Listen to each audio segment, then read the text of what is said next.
Morjesta. Minä olen Lana Korpelainen ja tässä hetkessä asun Suomessa 27 vuotta. Minun näkemys siitä, mitä tapahtuu nykyhetkellä. Suomi on ihana maa. Kyllä 30 vuodessa on tapahtunut paljon muutoksia. Mutta minulla on tässä hetkessä oikeus sanoa, että asun enemmän Suomessa kuin kotimaassaan.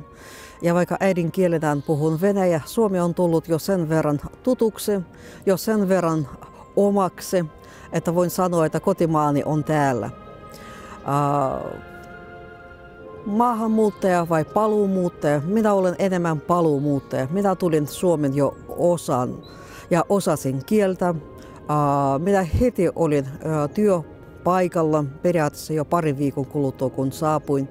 Ja silloin 90-luvulla oli erittäin helppoa paluumuuttajalle saada pysyvän luvan tänne Suomeen ja jopa työpaikan.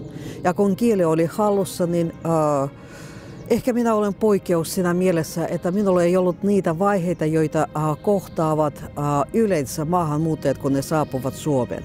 Paluumuuttajana minä en ole törmännyt niihin kielivaikeuksiin, jotka ovat yleisongelmana maahanmuuttajalla.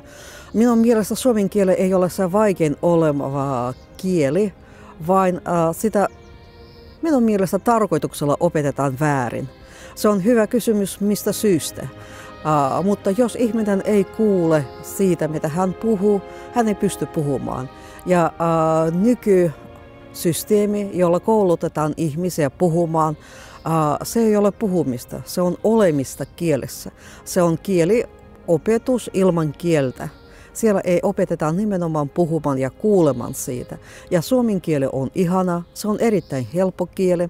Se on se kieli, joka on kuin musiikki korville niille, jotka osaavat kuunnella. Mutta harva osaa kuunnella, koska suomen kieli ei ole yleiskieli.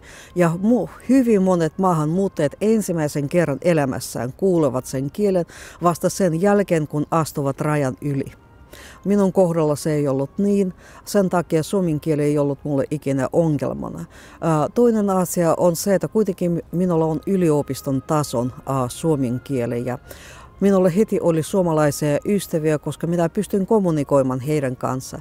En voi sanoa, että heti ymmärsin heidät, koska toinen asia on opiskella kielen kirjasta ja toinen asia on sitten puhua kieltä ihmisten kanssa kadulla, mutta kieli ei ollut este. Ja sen takia minun ensimmäinen työpaikka Suomessa oli Lapin yliopisto. Harva maahanmuuttaja, vaikka osasi 6, 7, 8 kieltä, pääsi semmoiselle työpaikalle ensimmäisenä vuotena, kun hän tulee Suomeen. Ehkä silloin myöhemmin, kun hän integroitu, adoptoitu, kotoutui ja niin poispäin, hän saa sen arvoista työtä. Mutta niin, että ensimmäisenä vuonna, vielä kerran ehkä siinä mielessä olen harvinaisuus. Ja suomalainen kulttuuri on vanha kulttuuri.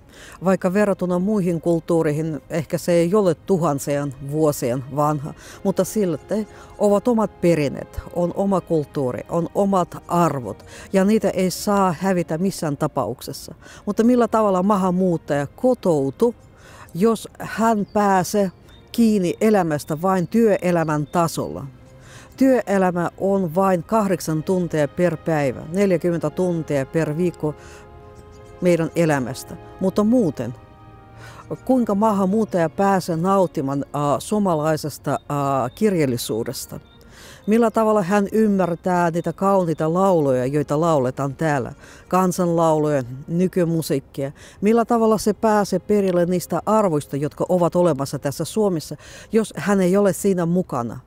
Ja hän ei pääse sinne mukaan, koska juuri semmoista kotoutumista ei ole ollenkaan. Jonkun verran, jollain tasoilla joku yrittää, mutta se ei ole Suomen maan tasolla. Minä en halua käyttää sanaa valtiota, koska se riippuu kuitenkin niistä ihmisistä paikan päälle, jotka tekevät sen. Sen takia maan tasolta, joko me säilytämme sen ihanan Suomen. Se ei ole vain luontoa, se ei ole vain lintuja, jotka laulavat nyt keväällä. Se on nimenomaan sitä kulttuuria, joka on olemassa. Ja nyt on vaakalaudalla. Meneekö se rikki, se suomalaisuus? Ja se on tärkeää myös meille maahanmuuttajille. Ja me otamme vastaan täysvieraan kulttuurin, joka ei kuulu tähän pätkääkään, mutta me otamme sen, koska te suostutte siihen. Tai me säilytämme siitä, mitä satojen vuosien aikana Suomi on kerännyt. Suomi oli vahvistanut, oli vienyt eteenpäin, se oli innostoinut, se oli inspiroinut ihmisiä.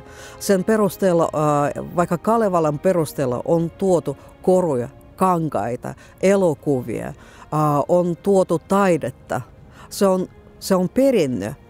Ja jos se poistuu, jos nämä ihmiset, jotka tulevat tässä hetkessä Suomeen, eivät ymmärrä siitä, eivät osaa siitä, ne heitävät sen roskin. Oletteko valmiit siihen? Meille se on tärkeä. Toivottavasti sitten ei vain meille, vaan teillekin se on tärkeä ja osaamme kaikki yhdessä. Ei vain säilyttää sen. Ei ole tarvitse säilytystä, vain viemistä eteenpäin.